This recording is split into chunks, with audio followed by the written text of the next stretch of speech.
You can grow practically any vegetable and a lot of fruit, including strawberries and even dwarf fruit trees, in pots and containers.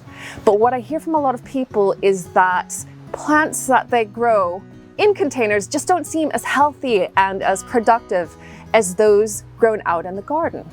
So what I'd like to take you through is 5 tips for ensuring that your plants that you grow in containers are just as healthy and just as bountiful as those in an in-ground situation.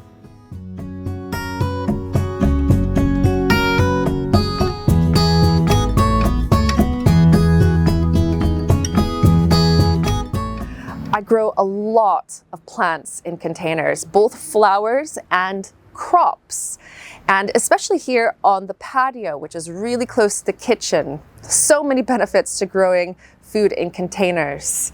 Now, the most important thing in starting off a container garden right, in my opinion, is choosing the right container. And I'm here by my veggie pod to demonstrate 2 things. Size, first of all, be it depth and also the width, and also the material. The larger the container is, the more space that the plants inside will be able to grow under the soil, the potting mix, and also the more moisture it can contain. And the material is important too. This is plastic and it doesn't allow moisture to freely flow in and out of the pot or of the container. So choosing the right container, the bigger you can go, the better, and also the material matters as well.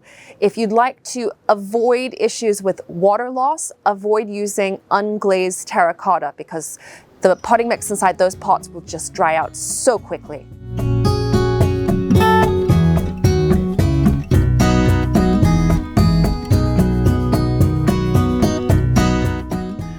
I'm here in the greenhouse beside the 2 pallet planters I have shunted over here in the corner.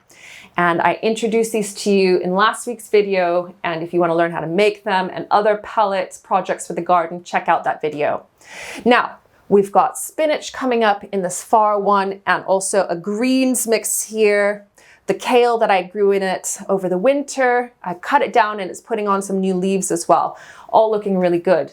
But the tip I want to communicate here is it matters what you put inside your containers. This is a mix of compost mainly, and there's some vermiculite in that as well. And what you will not find in my containers is soil. So topsoil, garden soil, I do not put them in containers of this size at all. Raised beds, yes, but smaller containers like this dry out really quickly. And if you put soil inside your containers, they'll dry out even quicker and they'll go rock hard. And plants that are growing in soil in containers don't do well at all. It also degrades pretty quickly, so the nutrition is pulled out of it quickly and it isn't replaced. What I do put in my containers is compost. And you can use all different types of compost, garden compost. You can use even mushroom compost and get some free mushrooms coming up out of there. Manure, I use a lot of manure, but you also need materials that improve drainage. So perlite, cocoa coir, vermiculite is my favorite. Anything that's lightweight, that adds drainage, that adds nutrition and bulk and holds onto moisture is going to be good for containers. So, to recap, soil, not so good for containers. Soil is potting mixes, thumbs up.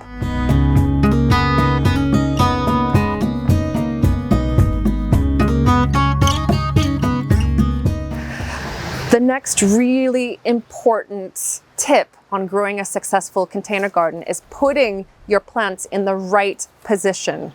Now, this is going to be a little bit different based on whether or not you live in a temperate region like I do, or if you live in a really arid place, so say the southwest of the US. You want your plants to have enough sunshine and enough protection from the elements to do their best.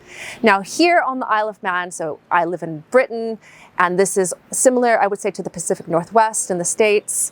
South facing is ideal, and 4 to 6 hours minimum direct sunshine a day is good for leafy greens, so spinaches and lettuce, and even radishes, I would say.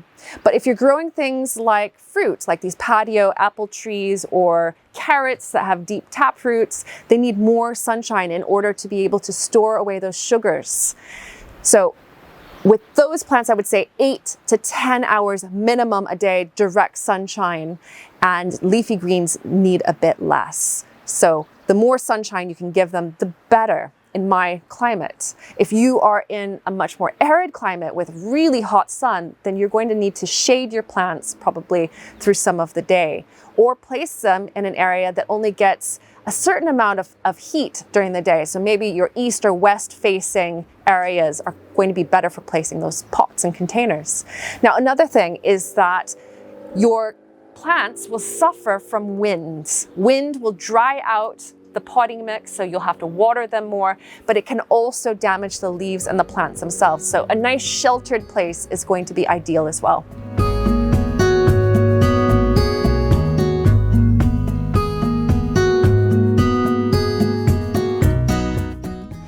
The next tip is to always keep your container grown veg and herbs and fruit watered. And when I say keep them watered, I mean daily. Even if it's been raining, you should still test to see if the compost or the potting mix is moist or not, and water them. And you really do need to stick your finger inside just to feel. And this one is a little bit moist, but could use some moisture. So I'm going to water just lightly with the hose. You can use drip line irrigation. You can use watering cans. I use a combination of lots of different types of watering techniques. And then on my hose, I also have the Plant Surge magnetic water softener on there as well. And that is just an added bonus to help stimulate the plants to grow and to retain more moisture. Now, another thing with watering is that you're not only watering the plants, but you're keeping that potting mix wet. And if you allow a lot of potting mixes to dry out, then they lose their ability to hold on to moisture. So it's really important that you keep on top of watering.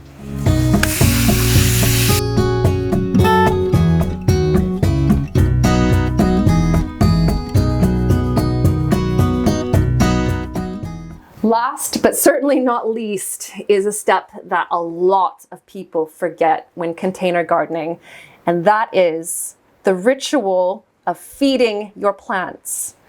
In this watering can is bokashi liquid from my bokashi composter, and I've got it diluted with water. And I will water my plants with that in just a second, but I tend to do a liquid feed of my plants with bokashi liquid or with a liquid plant fertilizer once a week. And that pertains to plants that are growing in containers, also small plants in the greenhouse, and especially for house plants during the growing season. And you can either use a liquid plant feed or you can use granular. Liquid is so much easier because you can get it straight to the plants and straight to the soil immediately on a regular basis. With granular, you need to work it into the soil, I would say once or twice a season. Definitely every time you plant a plant, you should work some in, and you can get various different types. With liquid, you can make it yourself. You can make it with a wormery, with bokashi, and also with plants that are growing in your garden, including weeds like nettles. And I have a piece over on lovelygreens.com showing how you can make your own plant fertilizers using those types of materials. And I'll put a link down in the video description.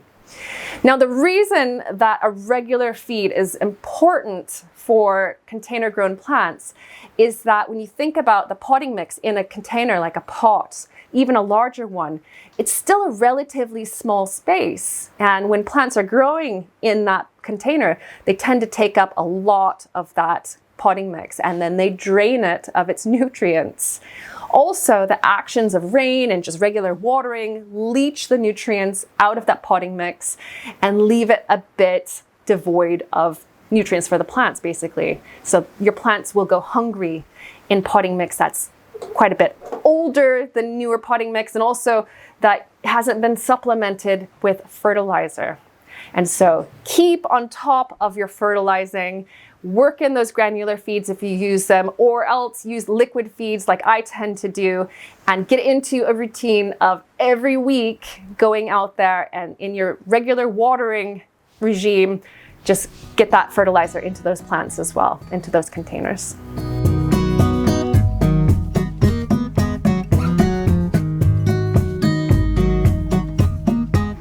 There's no real secret to growing a bountiful container garden. You really just have to think about common sense things.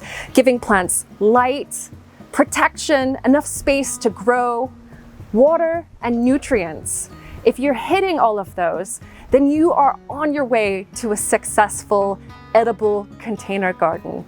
Now, if you are new to growing food in containers, I have a quick start guide video that you can watch next. I produced that a couple of years ago, and I know that it's helped a lot of people. And I go through a bit more about the different types of materials of pots and filling them, etc. So head over there if you want to learn a little bit more. Thank you so much for watching. I'll see you next time here on Lovely Greens. Bye for now.